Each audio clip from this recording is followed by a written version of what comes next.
You never know when someone might disappear from your life. Take it from me, you have to make every moment count. No. But it's okay. I believe we can change our fate. If I didn't, I wouldn't be here. Hey guys, what's up? Jimmy here with another Lots of Games review. Today I'm going to be reviewing for you Final Fantasy XIII-2 for the PlayStation 3. I'm really excited to get into this review. I was pretty surprised with what I found playing through this game. I hope you enjoy this video. So with the huge lineup of amazing games coming out in 2012, one might ask the question, is Final Fantasy XIII-2 worth my time? Well, I can say without hesitation, absolutely. Especially if you're into RPGs and you're looking for a game with an epic story. You really need to check Final Fantasy XIII-2 out. Now, Final Fantasy XIII-2 really did exceed my expectations. You know, I was hoping that this game was going to be good. It far exceeded that. Now, in Final Fantasy XIII-2, the story picks up a few years after the conclusion of Final Fantasy XIII. And in Final Fantasy XIII-2, you play as Sarah, who is the younger sibling of Lightning. Now, those of you that have never played Final Fantasy XIII, Lightning is the main character of that game. And so in Final Fantasy XIII-2, you play as Sarah and also a new character by the name of Noel, who travels through time to help Sarah find her missing sister Lightning. And so there is a lot more I could talk about in regard to the story, but I want to keep the spoilers in this video to a minimum. I will point out that a lot of gamers might wonder if they should first play Final Fantasy XIII before this one. And in terms of getting the full story, that would be recommended. However, at the title screen of Final Fantasy XIII-2, there is an option for newcomers that will offer a recap to inform you on what took place in Final Fantasy XIII. So if you haven't played Final Fantasy XIII, or if you've only played a few of the chapters, and you just want to jump into Final Fantasy XIII-2, that's okay. You have that option, that recap that's available to you. So like I said earlier, in this game, Sarah will have the opportunity to time travel with Noel and visit many different areas and time periods and landscapes. And man, I was just so impressed with how well this story was told in these different areas and time periods. These different areas were so diverse. There's one area, it almost looked like an African savanna. There's futuristic cities with incredible lights, incredible color. The artistic direction in this game is just unbelievable. And Final Fantasy XIII-2 really does a fantastic job at pulling the gamer in as you explore the different dimensions of time. Now, in terms of the gameplay in the battle system, the battle system actually has been improved upon from Final Fantasy XIII. This time around, the paradigm shifts have been improved. They're a lot more fluid. The battles are fast and furious and very exciting.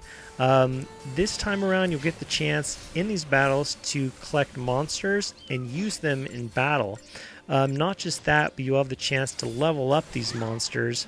Now, I found that some of these stronger monsters are just awesome. Some of these stronger monsters that you get to collect, and when you can actually level up these monsters.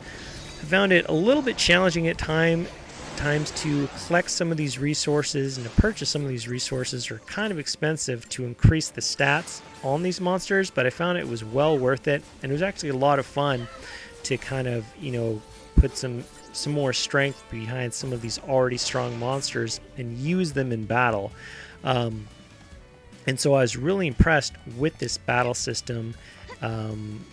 You know, fighting these monsters, collecting these items, collecting these resources, and then improving these stats and leveling up the monsters. Now, the leveling up for the monsters isn't as complex as in when you level up Noel and Sarah, which, you know, is correct in my opinion, because Sarah and Noel are you know, they're more of a main focus in this game. But In terms of the storytelling and the battles that take place in the game, what really complements the story and the battles and the exploration is this phenomenal soundtrack. The soundtrack, guys, is one of the best that I've heard in a long time.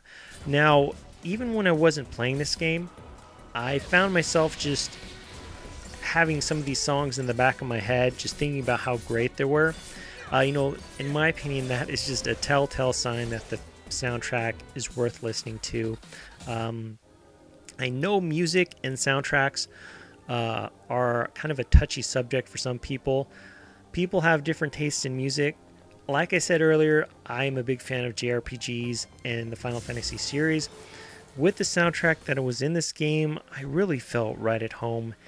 And the music that's in this game really helped tell the story and helped with my enjoyment with the exploration and going on these side missions, going on the main missions. It was just a great selection of music tracks that they were able to develop for this one. Now, in Final Fantasy XIII-2, the Moggle makes a return. Now, as Sarah and Noel journey, you will get to also have Mog by your side to uncover hidden objects.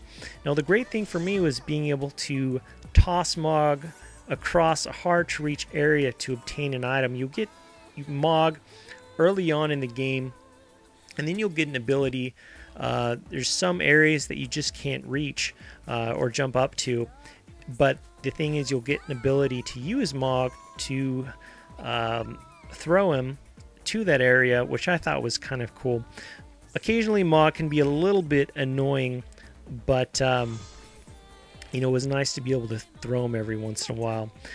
Now, I really enjoy the exploration in this game. Some of these areas are just massive. And some of these large areas, I kind of wish that there was a little more. There are side missions in the game, but I wish there was just a little more number of side missions that you'd be able to play through. But like I said earlier, I did get the chance to play through Final Fantasy XIII-2. It took approximately 30 hours, but man, there's still so much more. There is just a lot more items I've yet to uncover and find, a lot more rare monsters that I've not found yet.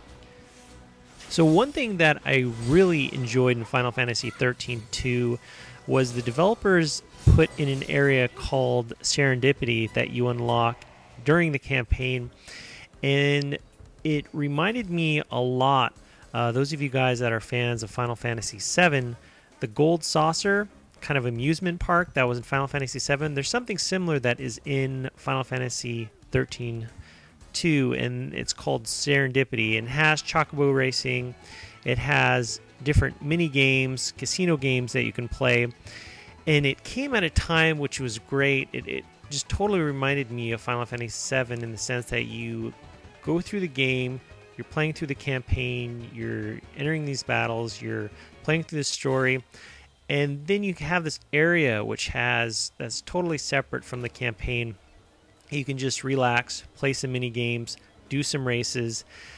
And to be honest, the Gold Saucer in Final Fantasy VII was one of my favorite things in that game. I'm just so glad that the developers decided to put something similar into Final Fantasy XIII-2. Well, guys, there is the review for Final Fantasy XIII-2. If you have any questions or comments about the game, please let me know. And as you can tell with this review, I did give it a 9.5 out of 10. Some of you guys might be surprised at how high of a score I gave the game. I do want to point out, though, I noticed that this game is getting trashed by a lot of reviewers. Some people are giving it a 6 out of 10 or a 7 out of 10, or I've seen it as low as a 5 out of 10. Playing through this game and all that it has to offer, I was kind of wondering, am I playing a different game than they are? But anyway, guys, I definitely recommend this one. Check it out if you get the chance. Thank you so much for watching, and I'll talk to you later.